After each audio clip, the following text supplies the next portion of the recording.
Hey, Get Fox here. Today I got a review of Dan Marino's 94 overall quarterback card. Now, in this review, you're going to see a lot of dots. Don't take that as a ringing endorsement. Let me get into that a little bit. Let's get to his stats first. 95 throw power. You can boost it up to 97 with tier 4 go deep, but not many people have that. I don't have the go deep card anyways. 95 short, 93 medium, 90 deep, 94 play action, and 78 throw on the run.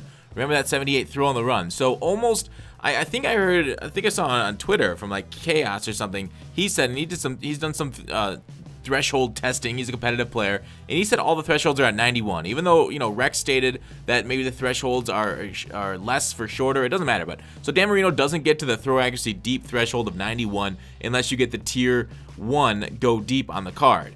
So I suggest getting the go deep Dan Marino, and every single throw power matters. Now, when I was using this Dan Marino card, you know, I was kind of messing around with playbooks, using a lot of run balance and stuff. So when I'm in playbooks that are not, say, familiar to me, maybe I don't do as well, and maybe that skewed the version. So I look at I basically break down tape of my guys, like how they do, watch the same stuff you guys watch here, and really see like how they execute these plays. Dan Marino absolutely slings dot. When I compare it, like, because I'm also cutting Steve Young footage right now. And when you see the +5 throw power, there are passes that I can make with Dan here that I see from the pocket. That was a bad one. That I know Young can't do. I know that I'm going to get picked. I know that the guys are going to break on it. They're going to intercept the ball. He's going to get knocked out. It's going to get an interaction. Whereas Marino, the speed at which it gets there, it matters a huge deal for like the 91 zone coverage, the zone coverage breaking on the ball. But he's not getting these interactions, say, that Young would. But the downside of Marino, of course, there's always a downside to these cards. It's just he literally can't scramble. So he's going to be able to perfectly pass accurately, on target, strong. Like that corner route right there, like deep corners, deep sideline routes are the toughest throws in football. Like that corner route probably would have been interacted with if it was Steve Young out there throwing it.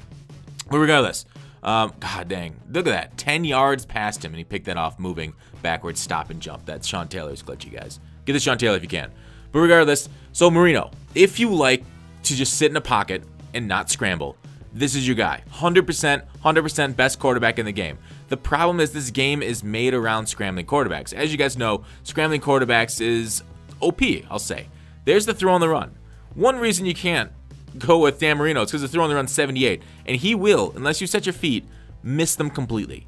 So whether if you're going against a guy that sends edge pressure and you need to escape the pocket, Marino's not your guy. If you're going against a guy who's dropping 9 guys in coverage with a QB spy, Marino's not your guy. Marino just can't get that. Like right there, that's a pick with Young. I don't know how Marino got that. But so there's like 2 major defenses, pressure and the sag defense, where they just sag off all their players and only rush 2. Marino's not going to excel in them. So like the meta, it's not that you can't rush 4 and Madden expect that to be very successful. Generally, people put only rush 3, 2. You can rush 4, but not a lot of high-end competitors just straight rush 4 and drop people in coverage. Some do, I guess. Saying all is not a good term. Regardless, so Dan Marino doesn't do well against pressure off the edge because he can't escape it and mobile out.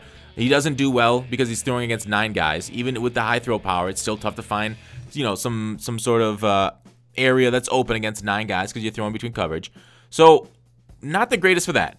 So only having 61 speed, even though he can sling it, I don't love it. Even though he'll be accurate, so it's tough to really recommend this card. His carrying's only 68 too, so if you take a hit, you are going to fumble the ball. Also, he's got nothing, so he's basically one-dimensional quarterback, and the only dimension that's fine being 1 is time, since that's one of the dimensions.